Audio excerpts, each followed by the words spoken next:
say. And now in life, she looked back on a whole lot of that stuff. Now my mama told me.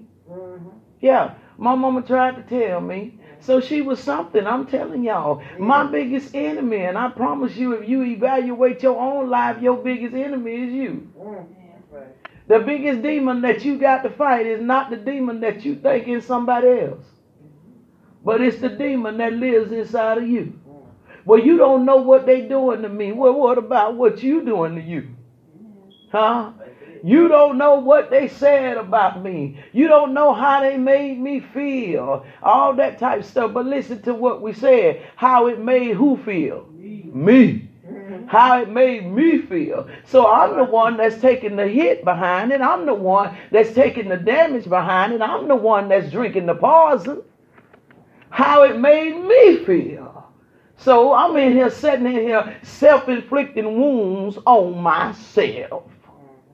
Delphine, that chick. I'm so glad, and I celebrate the fact today that chick does not show up as regular as she used to. I celebrate that today. I don't know about y'all. I know it's Resurrection Sunday, but I'm celebrating that chick don't show up like she used to. Because that chick was a mess. I'm happy. Yes, shout out to you for getting over her, getting past her. And so, I'm telling you, God, I love you for that. I love you for that. I love you for that. I love the honesty that comes in it. I love it. So the Lord would say to me today, to talk to y'all from this subject here. He got up, but did you?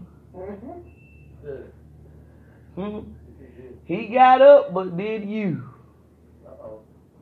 See, we celebrating that he got up, but you just heard me talk about old Msphine got up too. Say, yeah, I know where I'm going. One thing I am certain and assured of is whenever I preach, I minister, teach, or whatever it be, the Spirit of the Lord has me. He has me and he guides me. He got up, but did you? Did you get up? Or are you still in that tomb? Did you get up? Let's go to Matthew chapter 27. Matthew chapter 27. Father, I bless you and I honor you today. I adore you, dude. I adore you. I celebrate your power that lives within and your power that moves throughout. I celebrate you for it. Matthew chapter 27. He got up, but did you? Everybody all over the world is celebrating the day that we call Easter. Easter Sunday, Resurrection Sunday, Resurrection Day, they would say. Celebrating this day, and in the celebration, what is being celebrated is the fact that the Savior is risen. That's what's being celebrated. I don't want to take anything from the fact that the celebration should be about the Savior and the fact that the Savior rose. But I would love to draw your attention for just a few minutes to the fact of, did you get up? Huh? Did you realize that not only was his death signifying him getting up, but it signified you getting up too? Lord, help me this morning. Help me this morning. Help me. Not only did it signify what happened to his life, but it signified what happens to our life as well. Amen. It did. It did. Oh, so it has been penned, must Jesus bear this cross alone, and all the world go free. Surely if there's a cross for him, there's one for little old Delphine Lee. And so his life is synonymous of the things that we all must suffer. His life is the epitome of the things that we would go through in life, because he says in his word, if you don't suffer with me, you won't reign with me. It's what it says. And so it is a clear depiction of the fact that suffering is going to be a part of our life, regardless of whether we like it or not. Regardless of whether we want to feel it, go through it, deal with it, talk about it or not, it's going to happen. And so today is a day that we are celebrating, saying all the resurrection of him. But I want to talk just a little bit about what happened about the resurrection of you. Huh? What happened to your resurrection? Did you get your butt up? Huh? What happened to you? Or are you still lying in the tomb, which represents the place of defeat? Did you get up? Old Delphine tried to keep me down, but I messed around one day and got up on that chick. She had done plotted, clawed, and everything that she was going to take me to destruction. From the very moment of me being pushed forth out of this earth, the plan was already set in motion to destroy me. It was already set in motion. I know it was set in motion. I can tell you how. From the very beginning of my life, so much stuff started happening.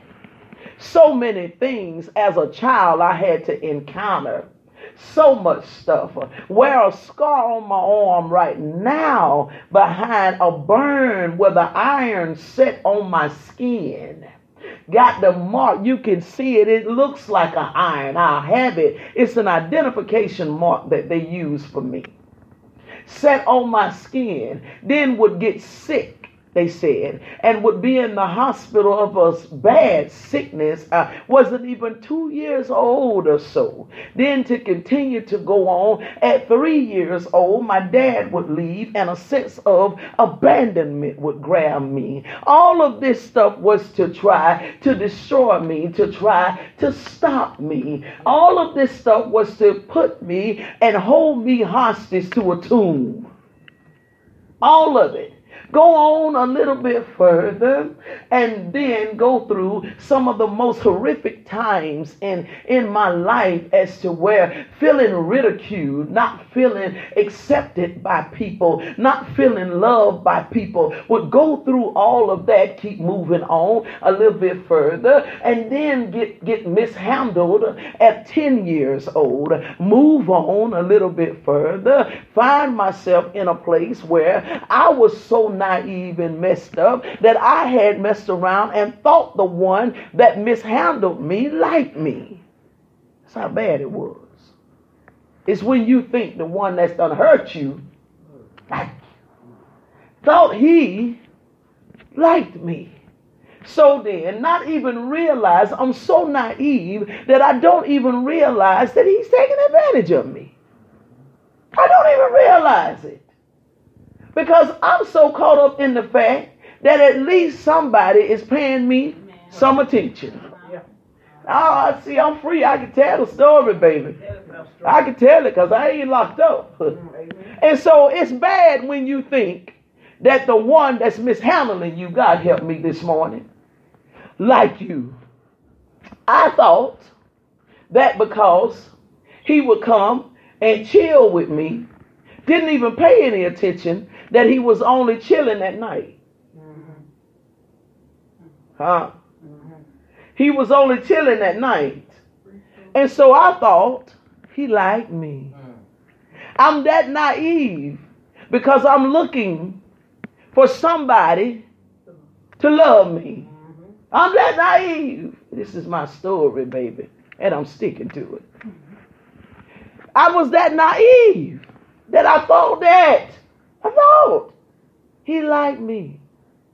Didn't realize that, Lord have mercy, honey, he must only like you at night. Because that's the only time you get to see him. Where y'all by yourself. It's at night. And so I'm not really knowing what's going on. And I get taken advantage of. Because I wasn't consensual. So I get taken advantage of. Another tune. So then, go on a little further. I get a baby. 14. Back it up. 12. I started smoking marijuana. Drinking miniature shots of gin behind the wreck. 14, she gets the baby. Tombs. All of it. Tombs. Y'all better hear me this morning now. All of it, the grave. Every bit of it was to kill me. Every bit of it was to destroy me. You can't tell me no different. Every bit of it was to destroy me, to ruin my life. Every bit of it. 14, I get the baby. 15, I have the baby. 16, I drop out of school. Here is a little girl that did not rarely see a bee. Rarely saw a bee. Rarely saw a bee on her report card. Made money because of her grades. Rarely saw a bee. But how did she end up a dropout? That grave. That tomb. 16, she drops out. Takes on the first job. Because she got this baby that she got to take care of. Because at 5 months pregnant with the baby, the father of the baby goes to prison. So she's stuck with this baby, with being raised by a single mom. Single mom can't really take care of her and the baby. So she's now got to take on a life. So all of her childhood has been stripped away from her. She was already raised advanced, already too fast for her own good. So now she's got to get faster. Because now she's got a little mouth she's got to take care of. All of it was the tomb. Every bit of it was pushing me further back in the tomb. Further back in the tomb. Further back in the tomb. And so, move on. Drop out, get a job. Well, so it would seem like everything is going good. Now, mess around, 19, gets pregnant again. Still not married. So ain't even in a relationship with this one. Just freak accident. You would want to say, I don't want to call my boy no accident, but just freak thing happened. Just freak thing, just serious. Just freak thing happened, just chilling, fooling around, playing around, and end up into something. First time with him, get me pregnant. Tomb. Because there was no future there. Push further back in the tomb. I'm telling y'all, he got up, but did you? I'm walking you through my process of getting up. Because I ain't in that tomb. Go on, man. Move on. Now I got the 2 babies. I got to see about it. Lord have mercy. I'm still not married. I'm out here winging it. Just doing life to the best of my ability of what I knew to do life. Hey, having some fun. Whatever the case may be. Still trying to look after my 2 little people. And all. Keep moving on. Go on. Get in a relationship. Guy from Samson. Not Quincy. Another guy from Samson before Quincy I dated. Get in that relationship with him. I think that it's just maybe now I got some hope.